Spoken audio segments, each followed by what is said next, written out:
Welcome back to Wake Up America. I'm Allison Maloney. Before we dive into day 63 of the war in Ukraine, some breaking news for you coming from the Russian Foreign Ministry.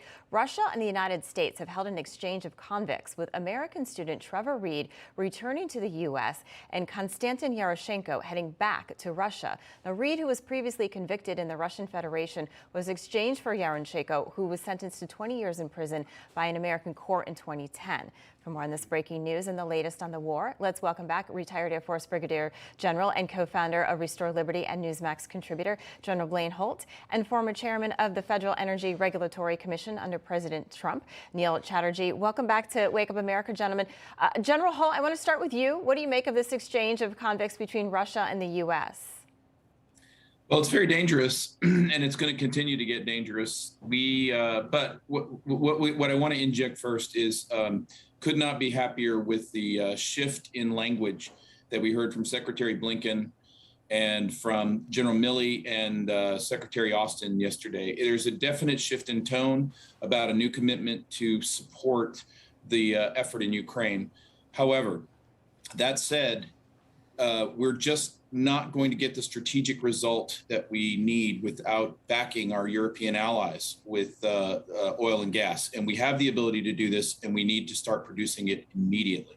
Yeah, you're right. We talked about that earlier because Germany relies mainly on Russia, right? And so although they are now providing tanks to Ukraine, it's kind of, well, they're doing that, but they're also taking their energy from Russia. Neil, Russia cut off its gas to Poland and Bulgaria. What do you make of that?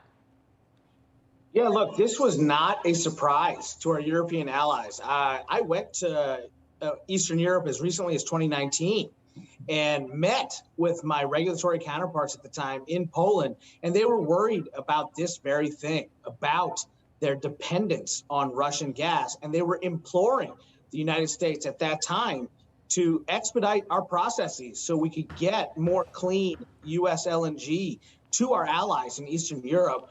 And so it's frustrating to them that we are now acting as if we're surprised by this predicament. They've seen it coming for a long time. Yeah, absolutely. General, the UN Secretary General, he faced a lot of criticism for visiting Russia before he visited Ukraine. What do you make of that? Is there anything to read into that? No, I think it was a very good mission. I'm confident that the Secretary General came back to New York and had a lot of reflections and thoughts and probably valuable intelligence about the state of affairs with Putin and Lavrov and where they're at right now. So I think it's very valuable that he went. On the other side, I would point out that there is no doubting that the pullback in our energy stocks, as the director will know, we had 14 export facilities for liquid natural gas and only 6 have been acted on. We have got to turn it all on, and we have got to bring it to our allies. Otherwise, when we throw rocks at them for accepting Russian gas, what are we offering for a solution? Right, exactly. And we really don't have a solution right now. Neil, Russia said that Western weaponry being delivered to Ukraine means NATO is, in essence, engaged in war with Russia. But 40 countries are expected to meet today in Germany to focus on how to arm Kyiv. Is this a time other NATO countries you're going to see them step up?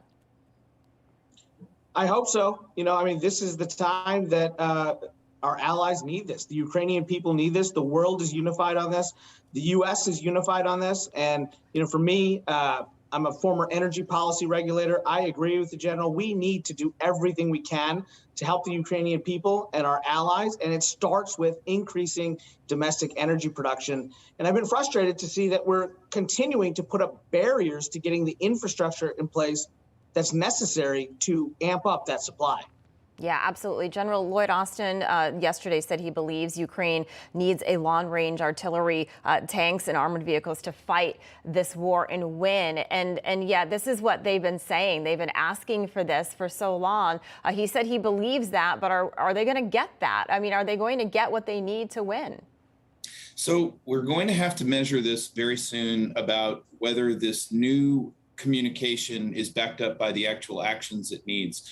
And I'm very, very happy to hear that there's this new resolve. But quite honestly, the capabilities that need to be in hand extend beyond military and warfare capabilities. We have to come to bear on humanitarian efforts, NGO groups like Gorda on the border that are supplying supplies to the hospitals. We just absolutely have to get them everything they need, and we have to get the red tape out of their way. So I'm hopeful that this new focus will do just that. Yeah, Neil, going back to how Russia cut off gas to Poland and Bulgaria, as the general mentioned, I mean, we still have time. We have time that we could stop this. Germany relies on Russian oil. Do you think that the Biden administration will ever understand the importance of having us drill and be responsible for our own oil that we can give to European countries like Germany?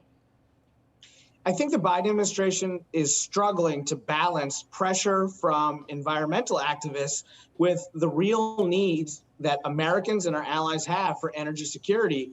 And the irony of it is clean U.S. LNG displacing dirty Russian gas is not only beneficial from an energy security standpoint, it's beneficial from an environmental standpoint. It's good for carbon emissions for U.S. LNG to knock out dirty Russian gas. I am confounded by the fact that the Biden administration doesn't understand this. All right, Neil Chatterjee and General Blaine Holt, thank you so much for joining us today. We appreciate it. Thank you. Thank you for having me. Of course. Hey, I'm Rob Finnerty. Thanks for watching. If you enjoyed this video, please join the conversation in the comments below. Don't forget to subscribe, too. Hit the bell icon to be alerted to breaking news. And remember, there's a whole lot more on Newsmax TV, America's fastest growing cable news network. Newsmax TV, we're real news for real people.